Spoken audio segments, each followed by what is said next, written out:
G'day everyone, Chris Harrington here, around at the Cathcart's house. I've got Steve Cathcart with me and Brian as well. Thanks for spending a bit of time with us today, fellas. Alright. And we're just going to have a bit of a chat about the Cathcart family's time at the footy club. The two boys here, there's three older brothers as well. So Brian, we might start with you and you can just tell us a little bit about your time at the club and when you started and your footy time. I started, I think, about 1970 as about a 7-year-old, following my older brothers down to the Rovers, down to 11 Rovers. At that time, Jimmy Stewart was the coach, and I played under Jimmy for a couple of years, and then Donnie Barron took over in my last year in under 11s, and then I ended up finishing in 78, I think it was. So, yeah. And you also said 77. 77. And you also said you coached for a year or so? Yeah, I coached. Me and Paul DiMartino coached the under 17s at St Peters when we were about 21. So they were fond memories too. That was the year Jared Cull and John Beveridge.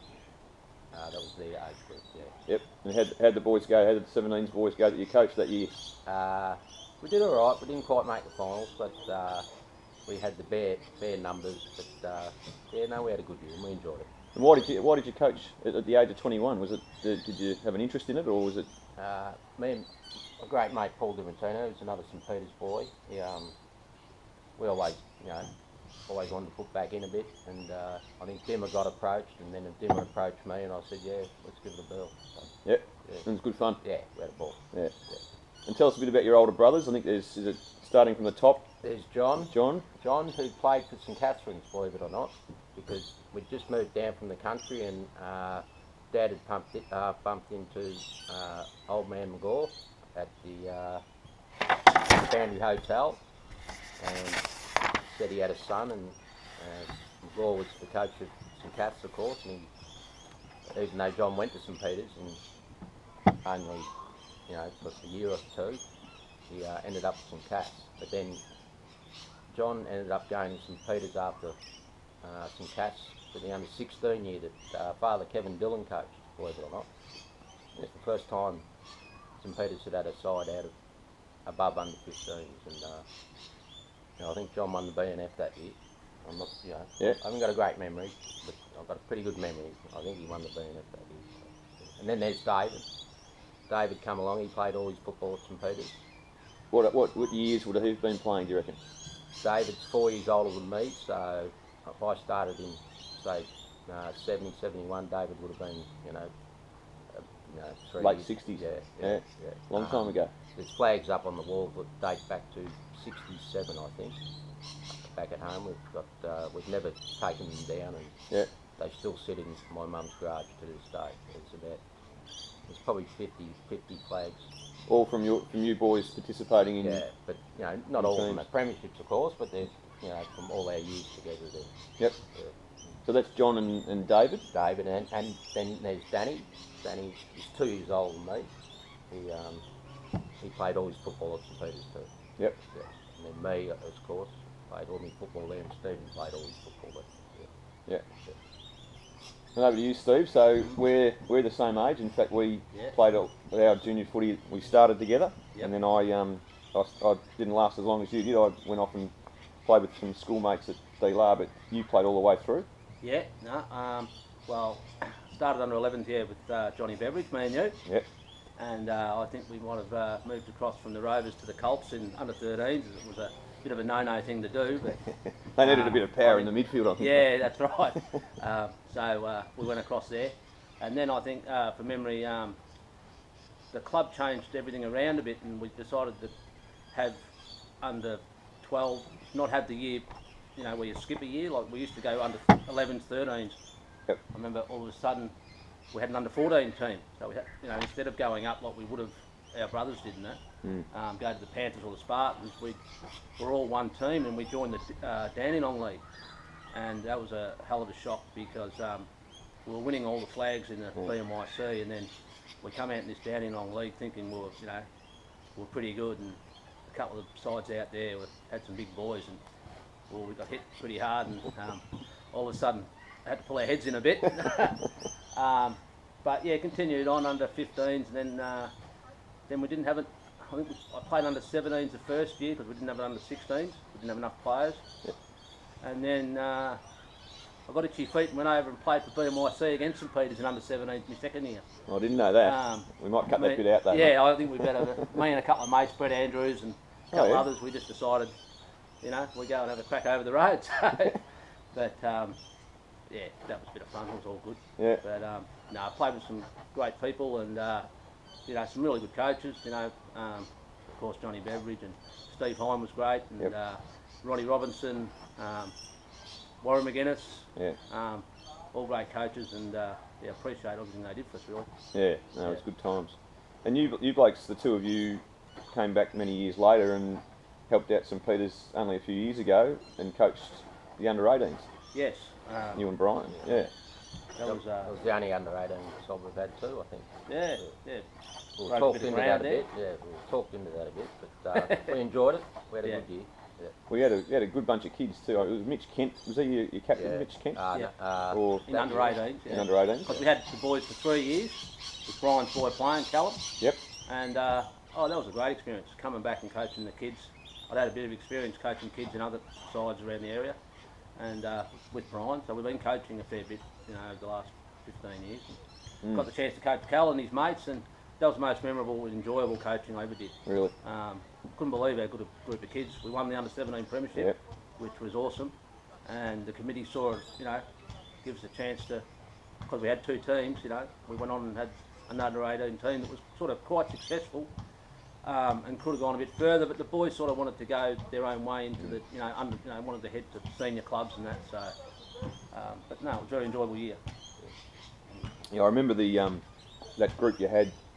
Not all of them were ready to go to under 19 straight away, so you know you guys were good enough to filled in a gap to hold on. That might not have never played again. Because I think you remember Harrow, we had 50 kids coming out of the two under 17 teams. That's right. It was and the last thing you want is kids just not playing footy because there's no opportunity. So yeah, that was a fantastic effort by both of you. You got to tell me this story. I've heard that Brian, you and your brother Danny were playing Little League.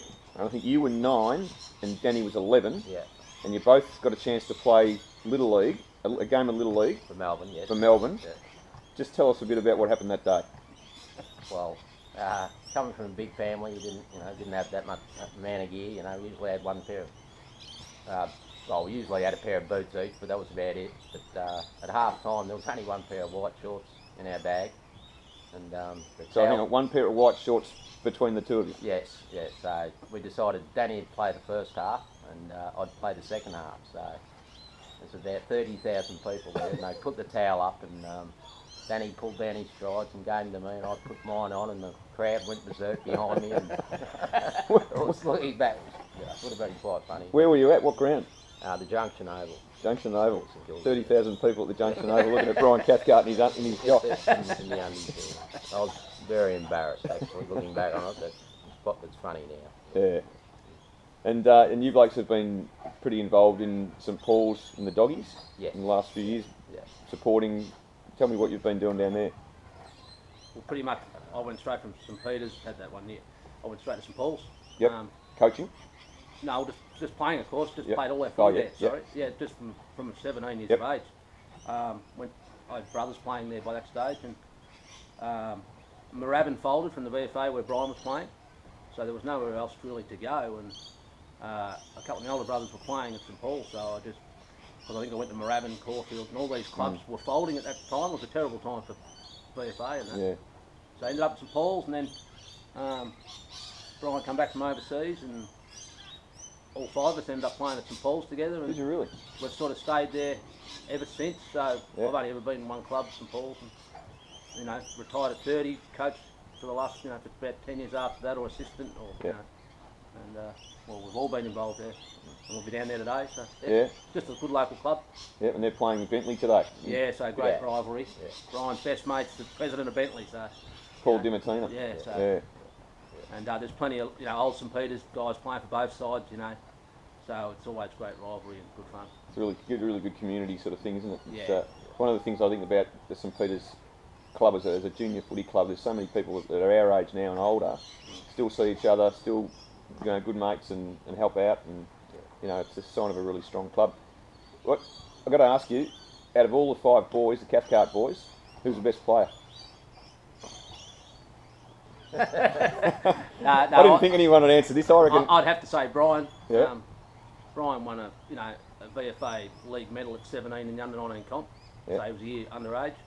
Played for Sandringham first round next year when it was a very high quality football, and then had some terrible injuries, of course, and setbacks. But yeah, I'd say Brian was probably the best. Yep. But he saw a bit more of the older ones than I did. Yeah.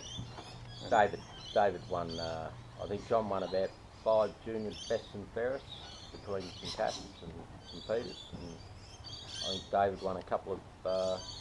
David won at least 2 best and fairest in premiership years for St Peters as well. So they were all pretty good players. Dan liked his lollies too much. He wasn't a bad player, Dan, but he wasn't that committed. Yeah. But he still enjoyed it. He still played Dan, but Yep. John and David were pretty good players as well. You're a footy fanatical family, and I remember as a little kid being up at your place at Northern Road a lot, just kicking footies inside, outside, over the roof, wherever we could. And your mum and dad obviously were big supporters of you 5 boys, getting you to and from games and week in, week out. Well, in those days, like there wasn't that many parents supporting the sides. Really, it was every kid made their own way to training, more or less. I remember there when I first started, Jimmy Stewart, we'd all jump in the back of Jimmy Stewart's ute and get dropped off after training of a Sunday morning or of a night, training night. There was no seatbelts or anything back then. No. But and a lot of the parents had to work of a Saturday, and so really the team manager, a couple of parents, but not like today. Like today, the parents are really involved, which is a great thing. But back then, a lot of the parents had to work, so the kids were a lot more independent. As my generation didn't know. They usually made the way to the ground, on their own. Yep. And so, we'll wind up because I know you guys have got to go down to St Paul's and watch the boys play Bentleigh today. So I appreciate you sticking around, having a chat with us. What would you say is your fondest memory about St Peters, about your time growing up playing footy through the St Peters Footy Club? Definitely the mateship. I've still got mates now that, like all my closest mates I played footy with at St Peters, and they're still my mates to this day. And we all still catch up quite regularly, and we've got some great memories. Yeah. What about you, Steve? It's hard to go against that. Yeah. I think it's all about friendship. Yep. And the more friends you got, the better you're going to go, I reckon. Yeah. And footy clubs are a great place to start. And so it's just all about the people you meet, and there's not too many bad ones coming out of St Peters. Yeah. No, fantastic. All right, well, thanks again. Thanks, Harry. Happy 60th anniversary to the club. Yes. And we hope to see you in a few weeks' time up at Yarra Yarra. Yeah. We're actually, the backdrop here, folks, is the great oval at Morley High. So the boys have got themselves a nice little spot, decking out here, really comfortable. Beautiful view of the footy.